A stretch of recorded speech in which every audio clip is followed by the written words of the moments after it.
J'ai pas vu le temps passer sur ces années qui me donneraient un peu de ces années. J'ai pas vu les ombres s'allonger sur mes traits. Je n'étais pas ronde mais plutôt élancée. J'ai perdu du temps souvent à rêvasser. Et encore maintenant je laisse le temps passer. J'ai seulement appris qu'il fallait bien grandir et que même pire après faudrait vieillir. Ah, te voilà. Je commençais à trouver le temps long. Le temps peut pas être long. Ni court d'ailleurs. Il est ce qu'il est ton temps. Comme toi. Je voulais dire que le temps passe lentement lorsque je t'attends. C'est gentil. Mais ce que je voulais dire, c'est que le temps passe toujours de la même manière. Identiquement à lui-même. Les montres et les horloges coïncident toujours. On y va? On y va. Mais je ne suis pas d'accord. Si, le temps des montres passe toujours de la même manière. Mais c'est vrai qu'il n'en est pas de même du temps que nous ressentons. Il y a des moments qui durent longtemps. Oh. Et il y en a d'autres qui passent trop vite. C'est le temps psychologique dont tu parles là. Aussi élastique qu'anélastique. Il a ses rythmes, ses variations, en fonction des circonstances. Oh, pardon, madame. Oh. Tu vois bien que le temps ressenti ne s'écoule pas toujours de la même manière. Il n'est pas uniforme comme le temps qu'indiquent nos montres. Personne ne sait vraiment ce que c'est, le temps. Pourtant, tout le monde sait de quoi on parle quand on parle du temps. C'est un piège, le mot temps ne dit pratiquement rien de la chose qu'il désigne. Parce que vous pouvez être compliqués, vous les jeunes. Oh. Bah, vas-y, donne-moi une définition. Oh, bah, c'est facile, j'en ai au moins 3. Tiens, 1. Le temps, c'est ce qui passe quand rien ne se passe. Bon. 2. Le temps, c'est ce qui fait que tout se fait ou se défait. Ouais. Bon. 3.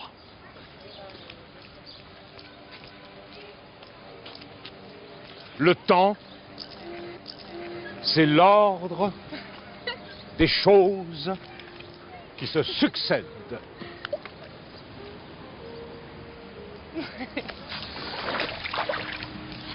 Ouais.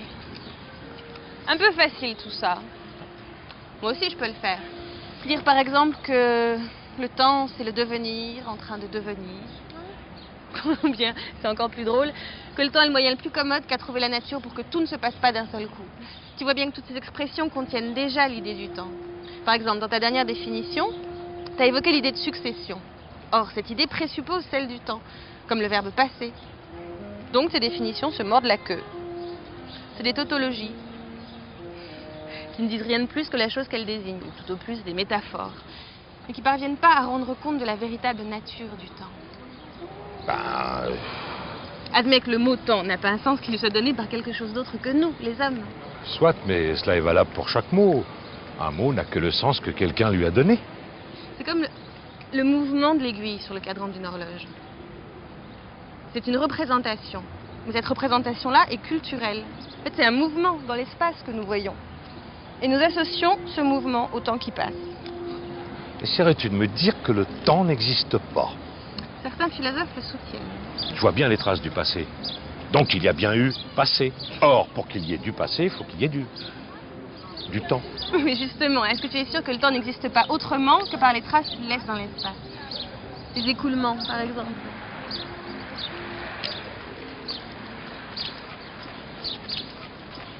Les érosions.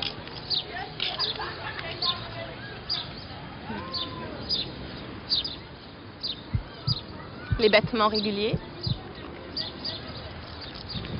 Les cycles. Ça fait déjà beaucoup. Sans compter que le temps, ça se mesure. Pas exactement. Ce que nous mesurons, ce sont des durées. Le temps, lui, ne s'observe pas en tant que tel. Tu chipotes. Non. Les effets du temps peuvent toujours être désignés autrement que par le mot temps. Ce que nous constatons autour de nous sont des mouvements, des vieillissements, des altérations, des répétitions, des chronologies, des cycles, mais jamais du temps pur. Si nous choisissons d'exprimer tous ces phénomènes au moyen du seul mot temps, c'est par simplicité, mais cette simplicité se fait. On ne sait plus très bien ce que désigne le mot. En fait, si c'est si difficile, c'est parce que nous ne pouvons pas nous mettre en retrait par rapport au temps. On ne peut pas l'observer en le mettant à distance puisqu'il nous affecte sans cesse. Nous sommes inexorablement dans le temps. Oh, Non, je rigole. oh, tu m'affectes. Le passé n'existe pas, il est révolu. L'avenir n'existe pas non plus, puisqu'il n'est pas encore advenu. Tu joues un peu sur les mots, là. Mais enfin, au moins, tu ne peux nier que le présent existe. C'est compliqué. Le présent ne dure qu'un instant, qui disparaît dès qu'il apparaît. Il a déjà fini d'être dès qu'il est sur le point de commencer. Le présent existe, mais il est toujours en train de disparaître. En même temps qu'il se renouvelle. Il ne dure pas, puisqu'il n'arrête pas de s'enfuir, et en même temps il dure toujours, puisque nous sommes constamment dedans.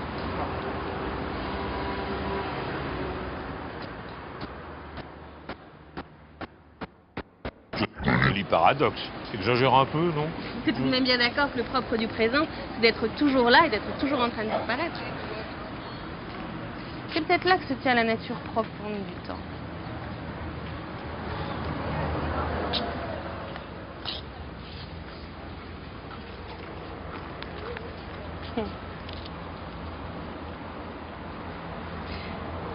Le présent est défini comme un simple instant ponctuel sans durée.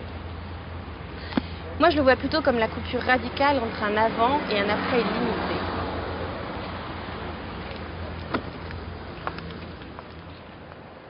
Mais ne sens-tu pas une épaisseur du présent? Avec de l'épaisseur, ce serait plus un instant, mais déjà une durée. Moi, je ne peux pas ne pas le voir comme un peu épais, contenant encore un peu du passé immédiat et déjà un brin du futur imminent. Mais ce que tu ressens, c'est une durée, c'est-à-dire une succession d'instants. On ne peut pas sentir tel quel, parce qu'ils sont trop brefs. On ne peut sentir que les durées, pas le présent instantané.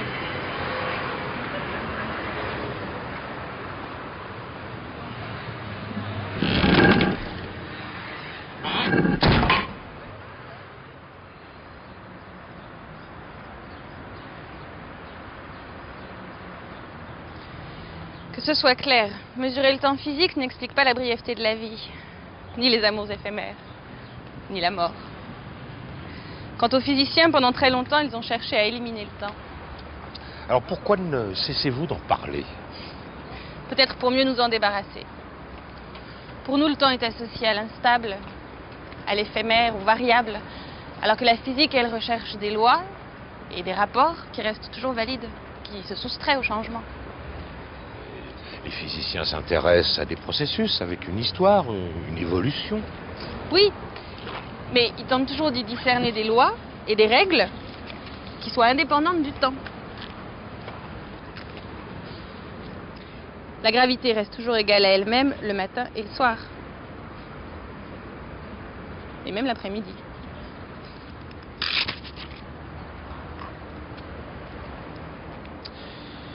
Un jour, tu m'as dit que la vocation de la physique est de décrire, d'établir une législation des métamorphoses. Très poétique formule, mais comment la concrétiser? En se débarrassant du temps? Cette question est bien antérieure à la physique. En fait, toute réflexion sur le temps demeure écartelée entre deux piliers de la pensée. Considérer le monde toujours immobile, avec Parménide, ou toujours changeant, avec Héraclite. N'est-ce pas paradoxal de parler d'un flux, d'un écoulement du temps? Dire que le temps s'écoule, c'est supposer qu'il s'écoule par rapport à quelque chose. Et ce quelque chose, ce serait quoi? Subtile question. La physique se contente de manier les différentes notions temporelles. Durée, origine, irréversibilité. Tu sais, le temps pour un physicien, c'est d'abord un paramètre, un nombre. Il en va de même pour toutes les grandeurs. Elles sont toutes représentées par un paramètre. Oui, par exemple, pour l'espace, il en faut 3. Pour préciser la position d'un point dans l'espace. Parce que l'espace a 3 dimensions. Tiens, regarde. 1, 2, 3. Le temps, lui, n'en a qu'une. Un nombre unique détermine une date. Une date, c'est un point sur une ligne. C'est Galilée, au XVIIe siècle, qui a introduit pour la première fois le temps comme grandeur physique quantifiée. Personne n'y avait réfléchi avant. Si, mais Galilée a été le premier à le considérer comme une grandeur susceptible d'ordonner des expériences et de les relier mathématiquement. Il étudiait la chute des corps grâce à l'utilisation très astucieuse de plans inclinés. Il a découvert que si on choisissait le temps plutôt que l'espace parcouru comme paramètre fondamental, on décrivait la chute des corps de manière bien plus simple. Je croyais que l'analyse de la chute des corps était due à Newton. Oui, c'est Newton, en effet, un peu plus tard, qui a fait fonctionner tout ça parfaitement. C'est lui le premier qui a énoncé les propriétés du temps de la mécanique.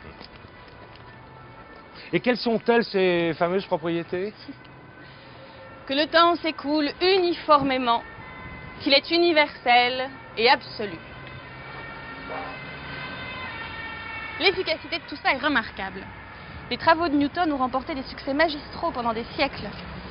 On décrit les mouvements des corps dans l'espace en donnant leur position à des instants successifs. Dans ces calculs de trajectoire, le temps apparaît comme un paramètre externe. D'autre part, Newton a postulé qu'il s'écoulait du passé vers le futur selon un cours invariable. Postulé, mais on le constate tous les jours, non? Peut-être bien qu'on le constate tous les jours, mais la mécanique de Newton ne distingue pas le passé et le futur.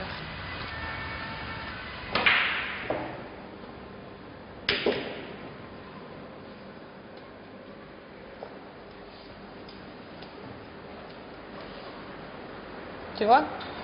Impossible de dire quel est le bon sens.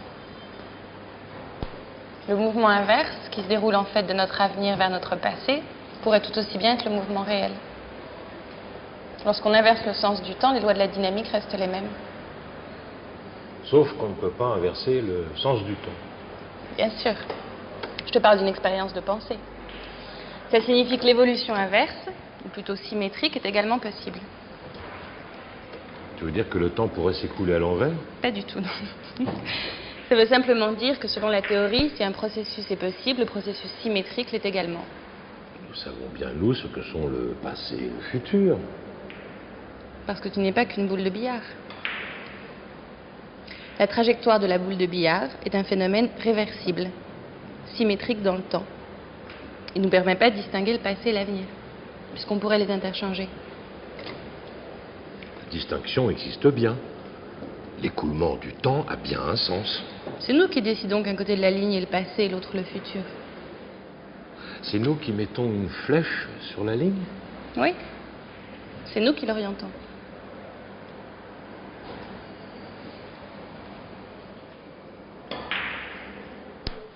Dans les équations de Newton, le passé et l'avenir jouent le même rôle. On pourrait mettre la flèche dans un sens ou dans l'autre sans rien changer. Qu'est-ce que ça veut dire? Qu'on peut explorer avec les mêmes méthodes mathématiques le passé et l'avenir. Finalement, on pourrait éliminer les notions de passé et de futur. Pas dans la vie courante, bien sûr, mais en physique.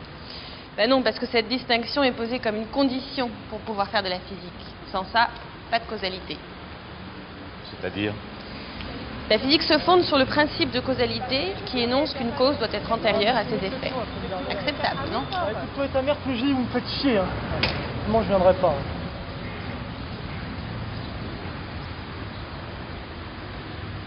Certaines causes entraînent certaines conséquences, et non pas l'inverse. En tout cas, c'est comme ça que nous décrivons les choses, et que nous les vivons. De fait. Ça suppose que le temps est une structure ordonnée. Il faut pouvoir savoir si un événement se situe avant ou après un autre événement. Et l'enchaînement doit être défini irrévocablement. C'est pour ça aussi qu'on ne peut pas agir sur le passé pour modifier des événements qui ont déjà eu lieu. Si les notions de passé et de futur étaient brouillées, celles de cause et de conséquence le seraient aussi. Oui, pour moi, c'est quand même clair. Le passé est figé, écrit une fois pour toutes. Nous pouvons nous souvenir de lui. Quant au futur, il est incertain. Il est sans attache solide avec le réel. Il y a manifestement une structure dissymétrique de l'écoulement du temps. C'est la flèche du temps.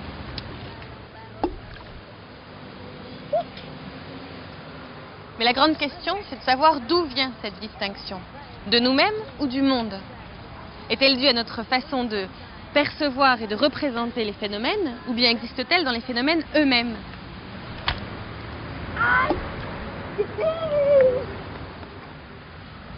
Je ne saisis pas bien cette distinction. Moi, ce que je vois, c'est que dans ta vie comme dans la mienne, passé et futur ne sont pas équivalents. Tout le monde est d'accord là-dessus. Je te parle de phénomènes physiques très simples comme le mouvement de la boule de billard. On le décrirait de la même façon, avec les mêmes lois, si le passé était remplacé par le futur et vice-versa. C'est donc pas ces phénomènes en eux-mêmes qui peuvent créer la distinction. Donc, la distinction entre passé et futur est-elle dans les phénomènes eux-mêmes ou en nous qui les percevons? Même si ça a de quoi surprendre, le problème de la flèche du temps n'est toujours pas résolu. Qu'est-ce que vous attendez pour vous mettre au travail?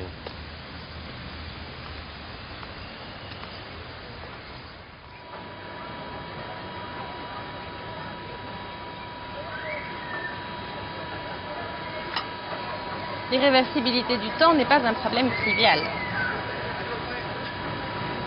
À vrai dire, les phénomènes décrits par les lois de Newton sont des cas idéaux dans la physique. Si on tient compte des frottements, même le mouvement de la boule de billard n'est pas vraiment réversible.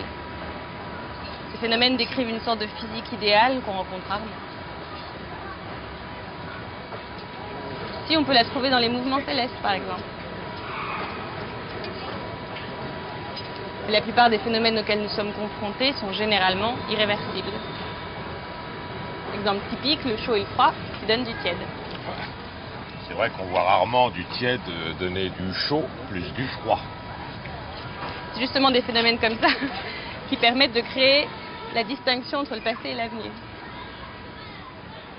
Le temps de Newton est un temps neutre. Il ne crée pas. Il ne détruit pas non plus. Il ne fait que battre la mesure et baliser les trajectoires. Il coule, identiquement à lui-même, imperturbablement. Il trône hors de l'histoire. C'est un temps indifférent, sans qualité, sans accident, qui rend équivalent entre eux tous les moments. Pourtant, dans la vie, un film projeté à l'envers, ce qui revient inverser le cours du temps, paraît réel.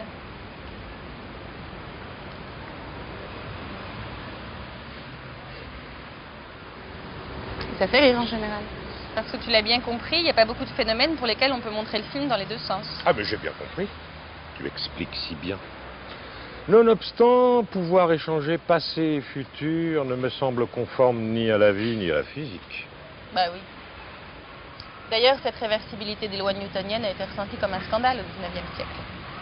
Notamment par Boltzmann, Gibbs, Zermelo, Loschmidt. Mais si la grande majorité des événements est irréversible, le vrai temps n'est pas le temps newtonien. C'est sûr que pour la majorité des processus physiques, il y a au moins en apparence une irréversibilité. Et pas une irréversibilité du temps, une irréversibilité des processus. En apparence, ça me semble pourtant bien réel. Qu'est-ce que tu prends? Une vanille, s'il vous plaît. Et moi, une fraise, simple. Et les lois de la physique devraient rendre compte de cette irréversibilité, me semble-t-il. Elles essaient. Par exemple, au début du XIXe siècle, Sadi Carnot a démontré que la transformation de la chaleur en énergie mécanique n'était pas réversible. Comment cela? Il est très facile de transformer de l'énergie mécanique, ce qu'on appelle du travail, en chaleur, mais l'inverse est beaucoup plus difficile. Merci. Combien? Merci. Un exemple m'aiderait beaucoup. Imagine un mouvement, n'importe lequel, un véhicule qui se déplace. Lorsqu'on stoppe le mouvement, lorsqu'on freine, son énergie se transforme en chaleur.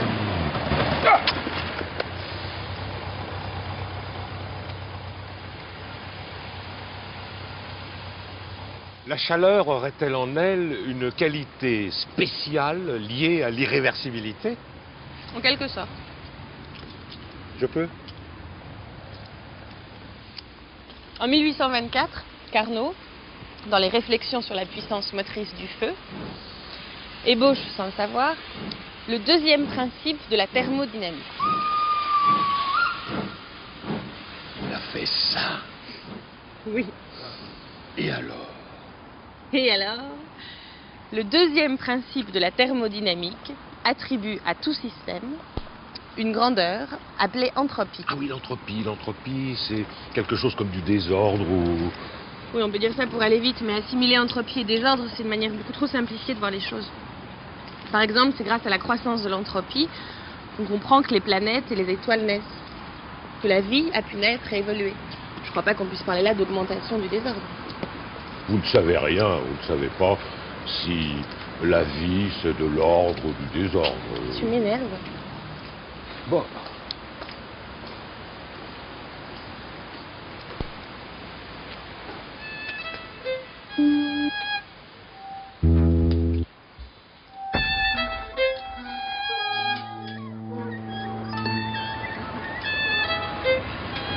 Du point de vue scientifique, la question n'a pas de sens. En fait, tu peux rencontrer des définitions du désordre tout aussi convaincantes les unes que les autres qui te font dire qu'un système est plus ordonné qu'un autre. Non, vaut mieux abandonner cette notion. C'est pour ça qu'on parle d'entropie, parce que ça se réduit pas à l'ordre ou au désordre. Mais le deuxième principe alors?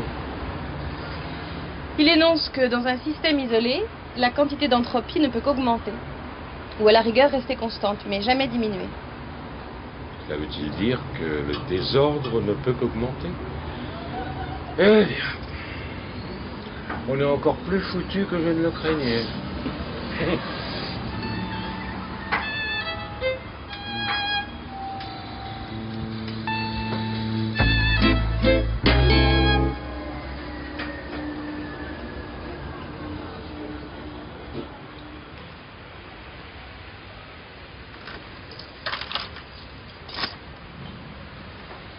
La plupart des systèmes, en particulier la Terre et les systèmes vivants, ne sont pas isolés. Donc la loi s'exprime de manière beaucoup plus subtile.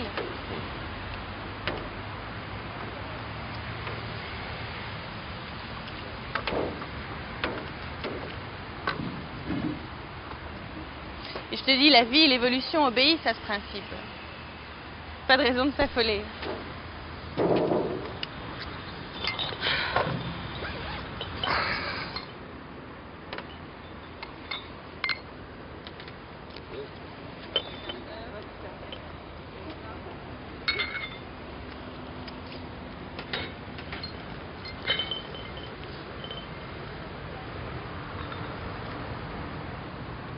Merci.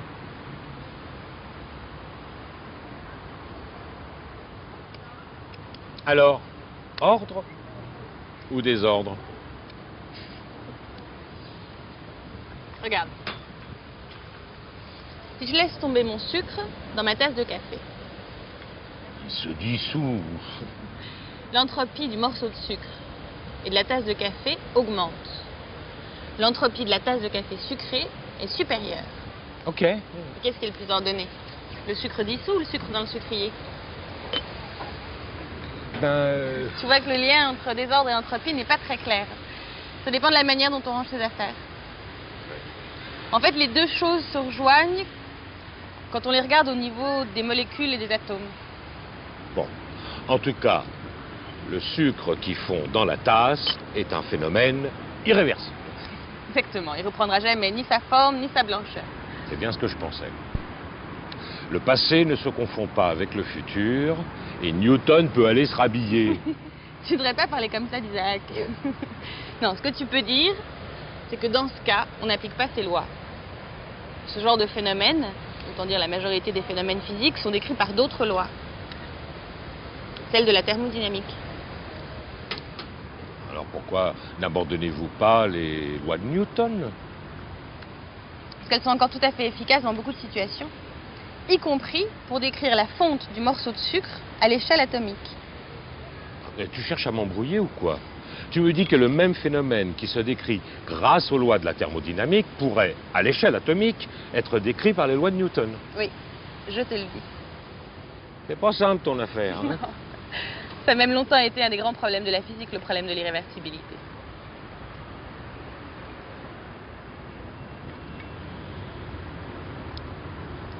Écoute, tu veux bien admettre que parmi les équations de la physique, il y en a qui sont fondamentales, à partir desquelles on peut décrire toutes les autres. Oui. Bon, pour simplifier, on peut dire que ces équations fondamentales sont celles de Newton. Ce qui revient à dire que tous les phénomènes peuvent être compris comme des interactions entre atomes et molécules, entre les briques élémentaires de la matière. Et alors là, c'est réversible. Voilà, On peut ne pas faire la distinction entre passé et futur. on peut. Mais le sucre, les millions d'atomes de Des mon sucre. milliards. Alors on pourrait appliquer les lois de Newton, mais on manque d'informations pour les appliquer. Exactement. Comme on ne peut pas connaître la position de tous les atomes, on est obligé d'oublier une très grande partie de l'information qui caractérise le système. On oublie. On la néglige, on n'en tient pas compte. Et c'est l'importance de cet oubli que mesure l'entropie. En fin de compte, l'entropie ne caractérise pas la tasse ou le sucre, mais la connaissance que j'en ai. Mais si j'observe un phénomène à l'échelle microscopique, il apparaît réversible. La distinction passé-futur, c'est interchangeable. Or, de quelque façon que je les observe, les choses se passent toujours de la même manière, non? Oui, je confirme, l'affaire n'est pas simple.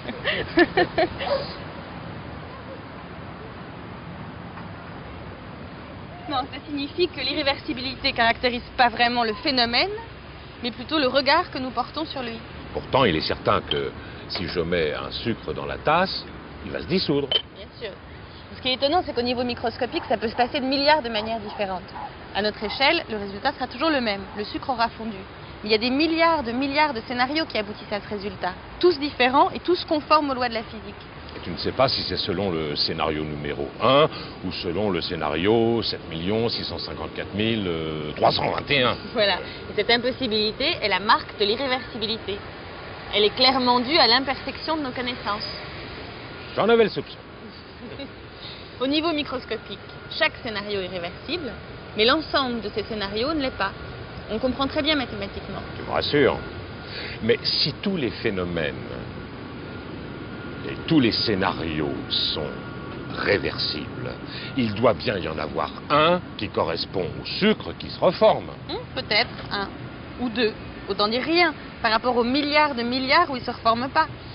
Tu as beaucoup plus de chances de gagner au loto chaque semaine de ta vie que de voir ton sucre se reformer. De fait, la réversibilité microscopique n'a aucune chance de se manifester à notre échelle. Ton affaire serait quand même plus simple si c'était déjà irréversible au niveau microscopique. Ce serait peut-être plus simple, mais la nature n'est pas comme ça. Bien que certains scientifiques pensent que... Non, attends, je vais être sûr de bien comprendre. Un comportement global n'est que l'assemblage d'un très grand nombre d'événements élémentaires, n'est-ce pas? Oui. Les comportements à mon échelle se déduisent de comportements microscopiques réversibles. Oui. La distinction passé-futur doit bien s'introduire quelque part. Où est le tour de passe-passe? La réponse fut apportée au XIXe siècle par Ludwig Boltzmann. En fait, dans toutes ces expériences, c'est nous qui introduisons la distinction. T'as bien compris que si le sucre ne se reforme pas à partir de la tasse de café sucré, c'est parce que c'est très hautement improbable. Oui, très hautement, j'ai compris. Bon, mais qu'est-ce que tu penses de la situation où le sucre se trouve suspendu au-dessus de la tasse, prêt à être lâché? Tu veux que je repense? Mais du point de vue de la physique, c'est une situation extrêmement improbable. Autrement dit, nous avons créé, par toute une chaîne d'états antérieurs, une situation extrêmement improbable. De quelle chaîne parles-tu? Il a fallu fabriquer le sucre, aller le chercher, faire le café, le mettre dans la tasse, etc. Oui, Une chance que tout ça se produise spontanément. Oui, je te l'accorde. Donc nous avons créé une situation extrêmement improbable. Rien d'étonnant à ce qu'aucun chemin de la physique n'y ramène. Le voilà le secret de l'irréversibilité. Mais il y a de l'irréversibilité partout. Tu vas pas me dire que toutes les situations correspondantes sont très hautement improbables. Si, dès que nous agissons, nous créons des situations qui, au regard de la physique, sont très hautement improbables et qui ne seraient jamais arrivées si on s'en était pas mêlé. On appelle ça des états préparés. Donc, l'état sucre plus café est hautement probable, tandis que l'état sucre plus café non sucré est un état hautement improbable. Voilà. Donc, l'évolution va vers le probable. À moins que nous appelions probable ce vers quoi va l'évolution. Je suis sur la voie de la sagesse.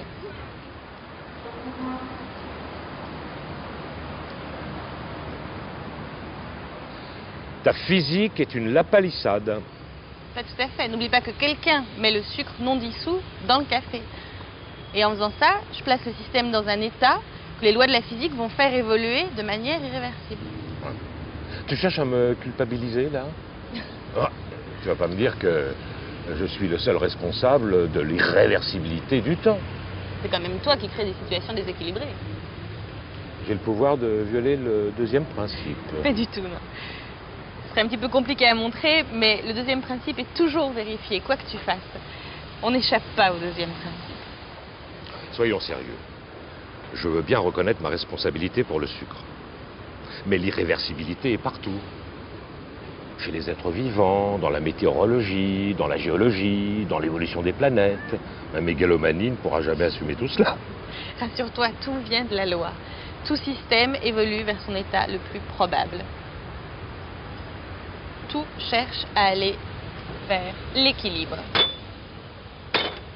Alors, les nuages, les planètes, les petites cuillères ont une volonté.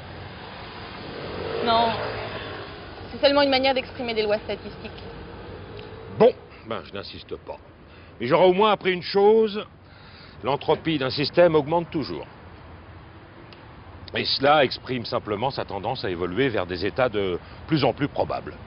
À l'échelle moléculaire. Oui, mais il ne faut pas oublier que la Terre, les êtres vivants, toutes ces choses, ne sont pas des systèmes isolés. Ne serait-ce que parce qu'on reçoit l'énergie du Soleil. Mais j'ai du mal à imaginer un système qui serait isolé. C'est assez rare. En général, on rencontre plutôt des systèmes non isolés. Et alors, la loi s'exprime de manière beaucoup plus subtile. Bon, ça l'est déjà suffisamment pour moi. Cette distinction microscopique, macroscopique me trouble. Un système macroscopique possède différentes manières, très nombreuses, d'évoluer. Les physiciens appellent ça des degrés de liberté.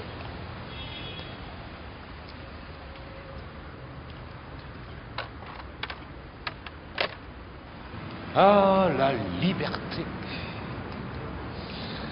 Finalement, l'irréversibilité n'est qu'une illusion. Est-ce que le temps lui-même ne serait pas une illusion? C'est pas le premier à le penser. Einstein, après la mort d'un ami, a écrit pour nous autres physiciens convaincus, la distinction entre passé, présent et futur n'est qu'une illusion, même si elle est tenace. Radical.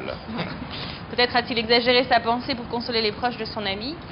En tout cas, il est clair qu'Einstein espérait éliminer la notion d'irréversibilité. Il aurait aimé ramener la physique à une pure géométrie, c'est-à-dire à une forme sans histoire.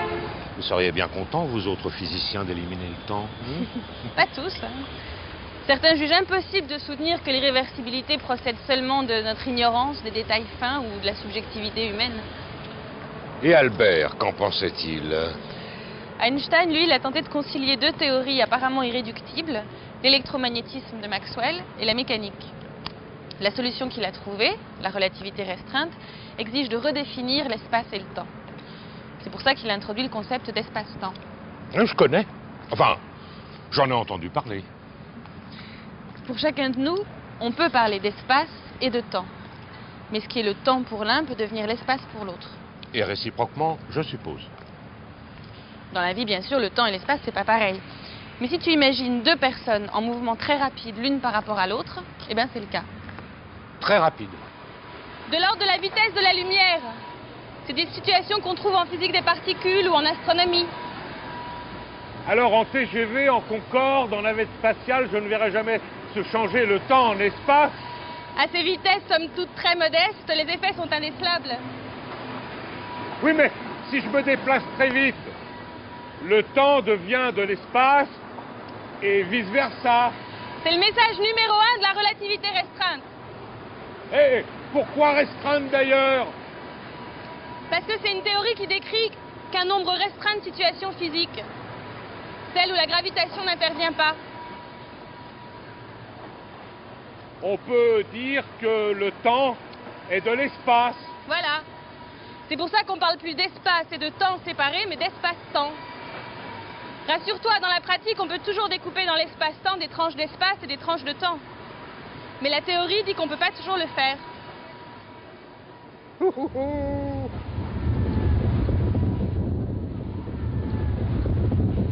Bizarre.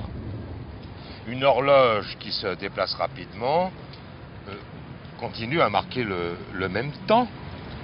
C'est pas comme ça qu'il faut poser la question. Une horloge reste une horloge, elle fait son tic-tac toutes les secondes. La question qui se pose, c'est de comparer les indications de deux horloges qui suivent pas les mêmes trajets. Tiens. Regarde. Qu'est-ce que tu vois? L'heure et un éclat lumineux toutes les secondes à peu près. Si tu le gardes dans ta main.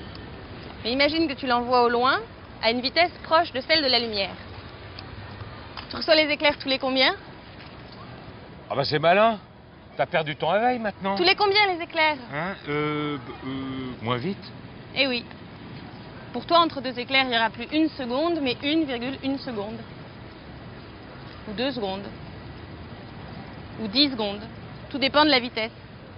Plus la vitesse se rapproche de celle de la lumière, plus la durée est longue.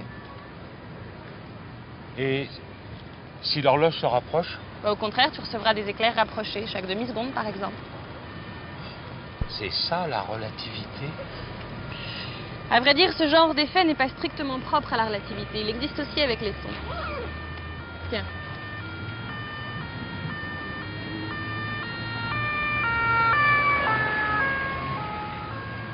Ce genre d'effet est assez conforme à l'intuition. Mais il en existe d'autres, un peu plus compliqués, qui sont propres à la relativité. Je t'écoute. Bon. Je te rappelle que ce genre d'effet ne se présente qu'à des vitesses proches de celles de la lumière. C'est pourquoi on les rencontre essentiellement dans le monde microscopique de la physique des particules. Tu sais ce que c'est qu'une particule élémentaire? Une très petite chose. Oui, si tu veux. Parmi ces particules, il y en a qui sont instables. Par exemple, les muons, qui sont des sortes d'électrons lourds. Si tu le dis. Ils sont produits naturellement en haute atmosphère par le rayonnement cosmique ou artificiellement lors de collisions dans les accélérateurs. Je ne fréquente pas ces endroits.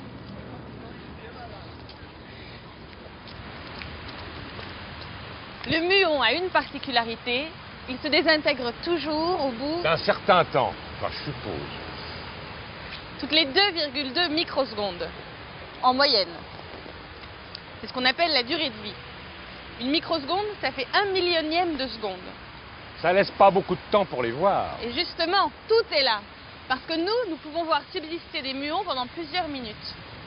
Il vit 2 microsecondes et nous l'observons plusieurs minutes. Oui. La durée de vie moyenne du muon, de 2,2 microsecondes, serait celle que mesurerait une horloge qui accompagnerait le muon. Mais si le muon se déplace à la vitesse de la lumière, il faudrait que l'horloge le suive. Exactement. Cette durée mesurée par une horloge fixe par rapport au muon s'appelle la durée propre. Elle reste toujours la même pour tous les muons. Donc si le muon bouge, sa vie dure plus longtemps pour les horloges qui ne l'accompagnent pas. Voilà. Enfin, je dirais plutôt semble durer plus longtemps. Du point de vue du muon, la durée est toujours la même. Quel rapport avec l'espace-temps? Bon, on interprète ça comme un effet de perspective dans l'espace-temps. De perspective. De projection, si tu préfères.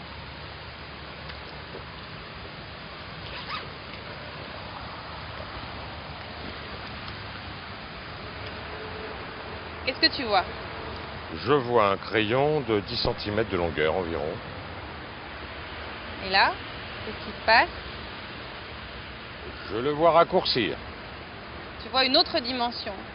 Non plus sa longueur, mais son épaisseur. Pourtant, le crayon, sa longueur et son épaisseur sont restés les mêmes. Mais sa taille apparente, projetée sur ta rétine, a diminué. C'est de la géométrie. Je ne vois toujours pas le rapport avec l'espace-temps. Pourtant, c'est pareil. Prends la vie du muon. Elle débute à sa naissance et finit à sa désintégration. Tautologie, comme dirait d'aucune. Entre les deux, le muon a bougé. Donc il y a de l'espace franchi, une distance. Et du temps s'est écoulé, une durée. Les deux événements, naissance et mort, sont séparés par une distance et par une durée. Oui, jusque-là, je te suis. Bon. Ben, la distance joue le rôle d'une dimension, la longueur du crayon, et la durée joue le rôle d'une autre dimension, l'épaisseur. Si je tourne le crayon, je vois tantôt une dimension, tantôt une autre. Oui, là, j'ai compris. Ben, si je tourne la vie du muon dans l'espace-temps, je vois tantôt une dimension, tantôt une autre. qu'est-ce que ça veut dire, tourner la vie du muon dans l'espace-temps? C'est la bonne question. Ça veut dire voir les choses avec une vitesse différente. Être en mouvement, si tu préfères. C'est ça la grande force du concept d'espace-temps. Changer de vitesse, ça revient à tourner dans l'espace-temps. C'est lumineux. Selon comme je tourne, ce qui m'apparaissait comme une dimension devient une autre dimension. De la durée se transforme en distance, et vice-versa. Mais en fait, le crayon gardait une longueur constante. Oui, ici aussi il y a quelque chose qui reste constant. Mais c'est quelque chose qu'on ne voit pas, et qui combine espace et temps. Chacun des deux n'est qu'une apparence, différente d'un observateur à l'autre. Mais la physique énonce qu'il existe un intervalle spatio-temporel qui reste inchangé. Durée et distance ne sont que des projections de cet intervalle toujours conservé. C'est de la géométrie. La géométrie généralisée avec une profondeur supplémentaire qui est le temps. Donc, être en mouvement, c'est faire tourner les choses si bien que du temps devient de l'espace et de l'espace devient du temps. T'as compris? Mais quand tu tournais le crayon, je le voyais moins long, alors qu'ici les durées sont rallongées. C'est parce que la géométrie de l'espace-temps n'est pas celle de l'espace ordinaire. On dit que l'espace est euclidien et l'espace-temps est minkowskien. C'est ce qui fait que les durées rallongent et non pas diminuent. Bon, si tu veux bien, restons-en là. Ce dont il faut se souvenir, c'est que dès qu'on regarde les choses en étant en mouvement, les durées apparentes sont dilatées, les longueurs apparentes sont contractées. Il y a cette sorte de balance entre propriété temporelle et propriété spatiale. Quelqu'un a-t-il déjà vu une chose pareille? Difficile, parce que ces effets sont significatifs que si les vitesses de déplacement sont proches de celles de la lumière. Aux vitesses ordinaires, ils sont trop faibles pour se manifester. Si le temps de vie du muon nous paraît si long, c'est parce que cette particule se déplace presque à la vitesse de la lumière. Alors, cela ne joue aucun rôle dans la vie courante? Ça change tout sur le plan conceptuel. Par exemple, la notion de simultanéité n'existe plus que pour un seul observateur à la fois. Plus rien ne peut être simultané. Si. Mais si deux événements sont simultanés pour toi, ils ne le sont pas pour un autre en mouvement par rapport à toi. Pour lui, les deux événements se déroulent l'un après l'autre. Alors, cela pourra permettre de voyager dans le passé? Absolument pas. Même si les horloges ne peuvent pas être synchronisées, tous les temps de tous les observateurs obéissent tout de même à certaines contraintes. Par exemple, même pour deux observateurs différents, le futur ne devient jamais du passé. Eh bien, c'est déjà ça. Ça permet de sauvegarder la causalité. T'imagines si ce n'était pas le cas? J'avoue que j'ai un peu de mal. Ça voudrait dire que ce qui est pour toi l'effet de la cause serait pour moi la cause de l'effet. Ah, ce serait le monde à l'envers, quoi. La physique ne le permet pas. En fait, la conception relativiste du monde garde une totale cohérence. Elle n'a rien d'absurde. Tu disais qu'il y avait deux théories de la relativité.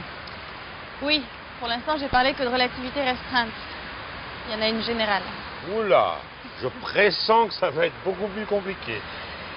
C'est-à-dire que la relativité générale prétend décrire davantage de choses. Nous avons parlé d'observateurs en mouvement, les uns par rapport aux autres. La relativité restreinte est en fait restreinte, précisément, au mouvement uniforme, c'est-à-dire à vitesse constante. La théorie générale permet d'envisager n'importe quel mouvement. Je croyais que ça avait un rapport avec la gravitation. Oui, aussi. La relativité générale inclut les effets de la gravitation. Et c'est quoi d'ailleurs la gravitation? Disons que c'est une interaction. Une force, quoi. C'est toute la question. Avant Einstein, Newton la décrivait en termes de force. Ah oui, je me souviens. La même force s'exerce sur la pomme qui tombe et sur la Lune qui tourne autour de la Terre. Oui. Mais Einstein l'a décrit de manière révolutionnaire. Pour lui, la gravitation n'est plus une force, c'est un pur effet de l'espace-temps.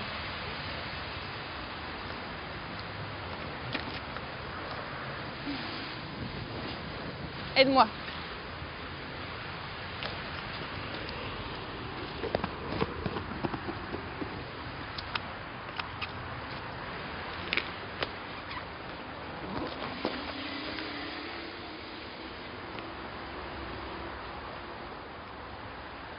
C'est la fameuse courbure espace-temps. Oui. Premier effet, les objets massifs créent une courbure. Deuxième effet, tous les corps sentent cette courbure qui déforme leur mouvement. La gravitation n'est plus une force, c'est une propriété géométrique de l'espace-temps, de l'univers. Mais qu'est-ce que vous faites avec mon Écoutez, édredon? madame, pardonnez-nous, mais c'est pour la science. Nous allons vous rendre immédiatement votre édredon. Merci, madame.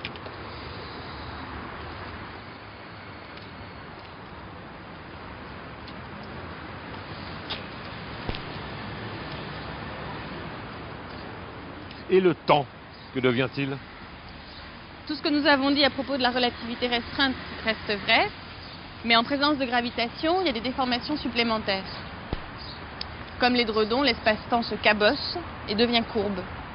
Et le temps devient relatif, c'est cela? Oui, relatif au phénomène, puisque ce sont les masses et les énergies qui sont à l'origine de cette gravitation. Je veux bien admettre tous ces temps différents et relatifs, mais j'ai de la peine à admettre qu'il n'y ait pas un temps universel qui s'applique partout et toujours, enfin, qui s'écoule uniformément. Je t'accorde que c'est pas évident. Pourtant, il semble bien qu'il n'existe pas de temps universel. Il vous semble bien? C'est-à-dire que, du point de vue de la relativité générale, l'existence d'un temps unique à l'échelle de l'univers entier n'est pas sûre, puisque chaque observateur peut mesurer le temps à sa manière avec l'horloge qui lui est attachée. Rien ne garantit la possibilité d'une synchronisation. Donc définitivement, plus de temps unique, plus de temps universel. Comment dire? Les physiciens pensent qu'un temps universel existe, mais la relativité générale permet d'imaginer qu'il n'existe pas. Bien, moi j'imagine qu'alors l'univers serait bien étrange, non? Oui, en tout cas, notre univers semble bien bénéficier d'un temps universel.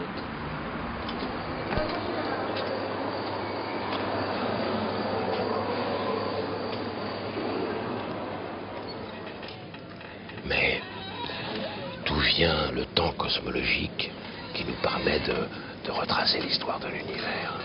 Sans doute la question la plus difficile de la physique et de la cosmologie. Vous avez découvert le Big Bang.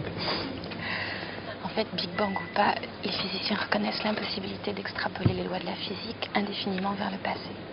Pourquoi? Ça conduirait à une impasse. Quand tu remontes vers le passé, l'état de l'univers change.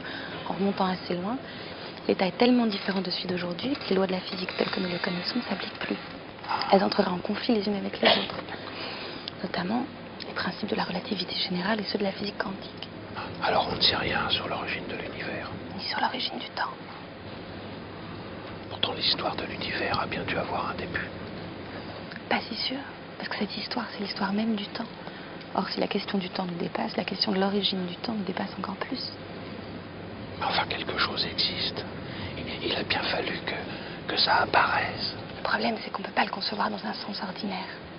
En particulier, pas dans un sens chronologique. On ne peut pas dire, par exemple, que l'univers est né à tel instant, parce qu'avant que l'univers existe, le temps n'existait pas non plus. Mais alors, qu'est-ce qu'on peut dire? Pas grand-chose. L'émergence de l'univers, si ce mot a un sens, se confond avec celle du temps. Univers et temps sont nés ensemble, pour autant qu'on puisse parler de naissance. La création de l'univers ne peut pas avoir été un processus de nature temporelle. Si tu disais par exemple que l'univers est né au moment X, ce serait paradoxal. Parce que ça supposerait qu'il y ait eu un moment avant le moment X. Or, avant le moment X, il n'y avait pas d'univers, il n'y avait pas de temps, il n'y avait pas de moment. Depuis n'importe quel moment du passé. Eh bien, voici donc l'aspect du ciel tel que l'on pourrait le voir ce soir. Vous voyez que j'ai un petit problème avec la Voie lactée. La Voie lactée est vraiment très brillante ce soir. Bien entendu, elle ne doit pas être aussi brillante que ça dans la réalité. Alors, je peux vous demander quelque chose.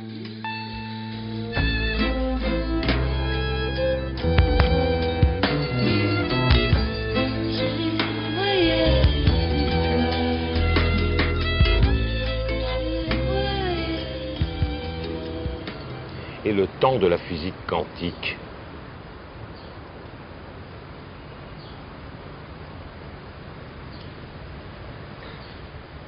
Et le temps de la physique quantique.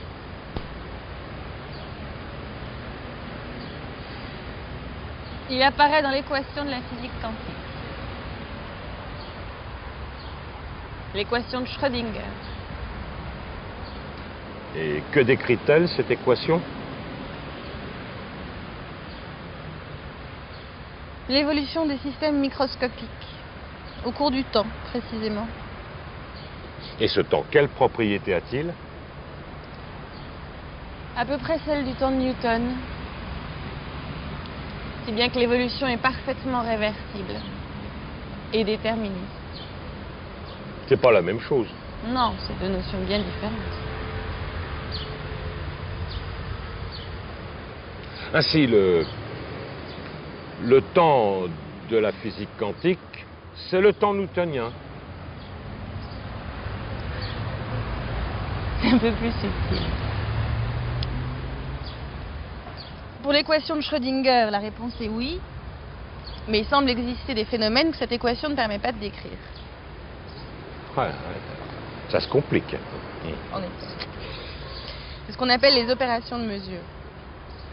Avant d'effectuer une mesure sur un système, plusieurs résultats sont a priori possibles. Un seul se réalise, mais on ne peut pas prédire lequel. Mais qu'est-ce qui détermine ce résultat? Il doit bien dépendre de quelque chose. Apparemment non, il dépend de rien. Ce ne serait pas déterministe.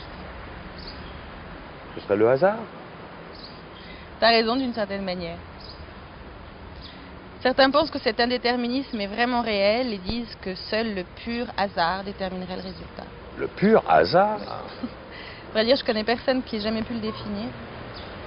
C'est pourquoi je vois pas trop comment on peut soutenir une telle affirmation. Sinon, en la prenant comme une définition du hasard, autant dire un aveu d'ignorance. Peut-être que le résultat est déterminé par quelque chose qui existe, mais que l'on ne connaît pas. Voilà, c'est l'autre possibilité. La physique serait bien déterministe, mais elle paraîtrait ne pas l'être uniquement parce que nous la décrivons mal. Ouais. Faudrait comprendre la nature de ce quelque chose et pourquoi il reste caché. En tout cas, moi, je ne peux pas imaginer autre chose. Je reconnais que c'est difficile.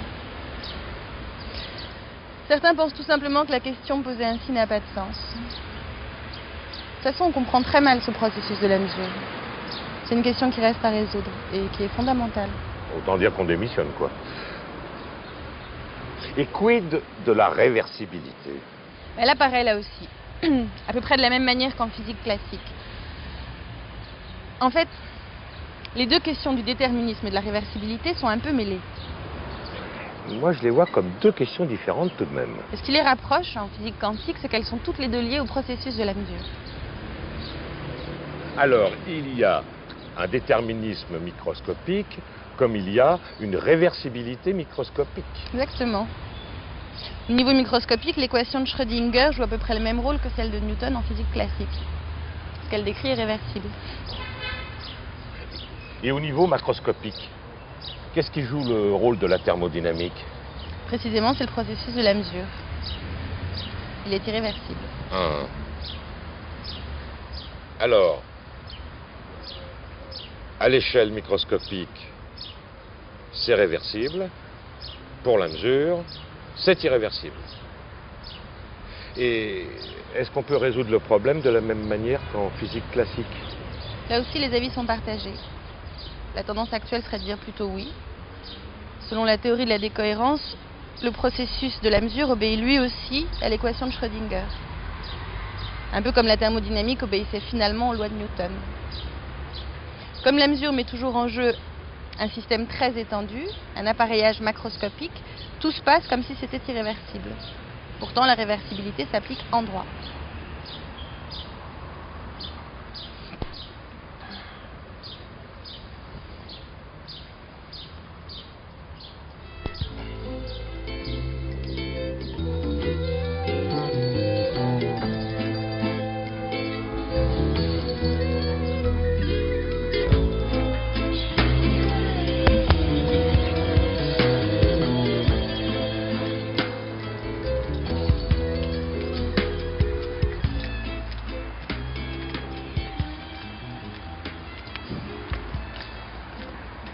Il y a un fait surprenant en physique des particules. Non.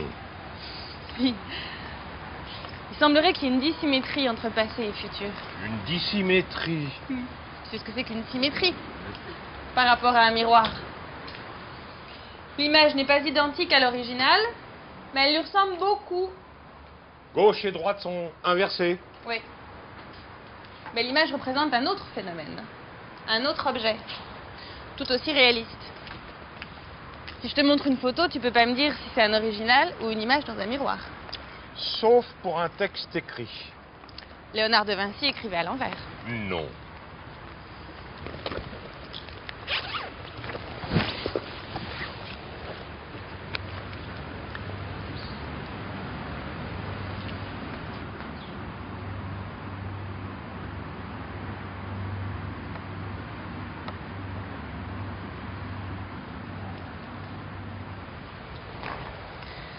En tout cas, les physiciens pensent que si un phénomène existe, le phénomène symétrique existe aussi, et qui possède les mêmes propriétés. Inversées, évidemment. Je dois dire que ça me paraît raisonnable. C'est une symétrie fondamentale de la physique, l'invariance par réflexion dans un miroir. On l'appelle la conservation de la parité P. On est loin du temps. Attends. Géométriquement, la parité consiste à inverser les coordonnées spatiales des particules. On remplace gauche par droite, etc. Ah oui, j'ai compris. On remplace gauche par droite, etc., etc. Eh bien, on peut faire la même chose avec le temps. L'opération T consiste à inverser le sens du temps, remplacer passé par futur et vice-versa. Comme le film à l'envers. Mais ça n'a rien de réel. Ah, je devine la suite. Tu vas me dire que, au niveau microscopique, on peut passer le film à l'envers et que ce processus est réel. C'est sorte ce qui est on l'a les sabots. Bon. Si c'est vrai, ça veut dire que la physique est invariante sous la symétrie temporelle. Et alors? Eh bien, il semble que ce soit pas vrai. Et d'ailleurs, que ce soit pas vrai pour P non plus. C'est grave? Tracassant. Explique. Les symétries de la microphysique sont assez complexes. Bon. Il faut à la fois passer le film à l'envers, le voir dans un miroir, et en plus changer les signes de toutes les charges. Ça commence à faire beaucoup. On applique 3 transformations. La parité P, la transformation temporelle T et la conjugaison de charge C. Ça donne une symétrie qui s'appelle CPT. La conjugaison de charge. Ça, fallait le trouver. Toutes les théories de la physique prédisent l'invariance des lois de la dynamique par l'opération globale CPT. Et la pratique? Aussi, en général. Par exemple, par le fait que la masse et la durée de vie des particules instables sont rigoureusement égales à celles de leurs antiparticules. Si on appliquait globalement l'opération CPT à notre monde, on obtiendrait un monde différent, mais les équations régissant ce nouveau monde seraient les mêmes que celles qui valent dans le nôtre. Le monde n'est pas lui-même invariant, mais les équations de la physique le sont. Or, ce qui est étonnant, c'est que la symétrie miroir ne soit pas vérifiée. Mais qu'est-ce que tu fais? Pince-moi, je rêve. Ah non, mais t'es incroyable, tonton. Hein. Tu me poses des questions, et encore des questions. Et moi, bonne pomme, je me mets les neurones en capilotade pour te répondre. Et tu veux que je te pince? Je ne te pincerai pas. Et je ne te dirai plus rien. Mais... Excuse-moi, je... Oh... C'était juste un moment de faiblesse. Mais je te jure, j'ai tout suivi. Tu parles. Qu'est-ce que tu disais par rapport à la symétrie miroir qui n'était pas vérifiée? Non. Elle n'est pas toujours vérifiée. En 1957, on a découvert que la parité n'est pas conservée lors de certaines interactions, de type nucléaire faible. Qu'est-ce que c'est? Celles qui régissent certains phénomènes de radioactivité. L'image dans un miroir de certains processus observés ne correspond pas à un phénomène existant. Ils ont découvert en plus que l'invariance par C était elle aussi brisée, alors que PC était toujours conservé. Comme l'opération globale CPT était vérifiée, que PC aussi, ils en ont conclu que T l'était également. Tu vas me dire que non? Eh oui. En 1964, une expérience a révélé, à la surprise générale, que l'invariance par PC était elle aussi brisée, lors de la désintégration de particules étranges qu'on appelle les kaons neutres. Alors, PC brisé, CPT vérifié, ça implique que T est brisé, non? Exact. Dis donc, tu devrais faire de la physique, toi. Et 30 ans après sa découverte, l'origine profonde de cette légère brisure de la symétrie temporelle demeure mystérieuse.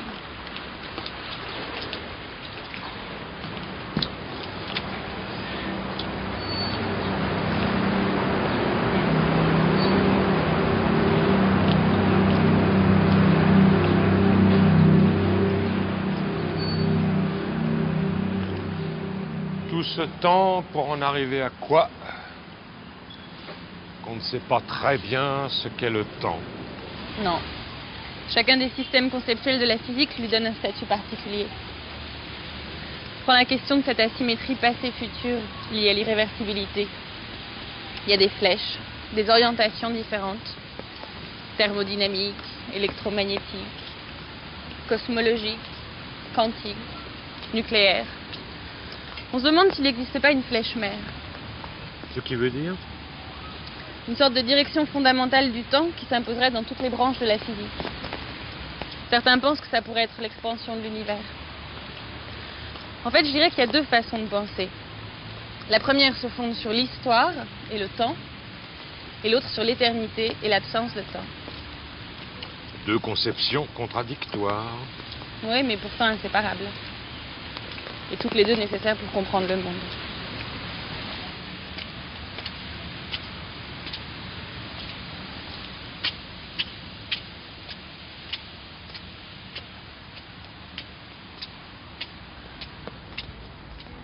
Moi qui croyais que le temps du monde était plus simple que celui de l'âme. Le lien entre les deux est à chercher à la couture de la matière et de la vie. Le temps vécu ne donne guère l'intuition du temps physique, plutôt des temps physiques. Et le temps mathématisé du physicien n'épuisera jamais le sens du temps vécu. La schématisation de la physique laisse échapper certaines propriétés fondamentales du temps. Par exemple? Bergson était convaincu que la physique et la science en général se faisaient une représentation fausse du temps. À moins que Bergson ne se fît une représentation fausse de la physique. En tout cas, selon lui, l'esprit scientifique se préoccuperait plutôt de noter des coïncidences que d'observer le temps qui s'écoule. Le schéma du temps à une dimension, homogène, constitué d'instants qui succèdent, lui paraît trop simpliste. Pour Bergson, le physicien oublie de regarder en face la véritable nature de la durée, qui est invention continue, apprentissage perpétuel, émergence ininterrompue de nouveautés. Les tic-tac répétitifs et esselés du temps monotone des physiciens ne sauraient donc être la patte du vrai temps, celui de la vie. Oh, t'as vu l'heure? On va être en retard. En fait, qu'est-ce qu'on va voir? Quel temps font-ils? Oh!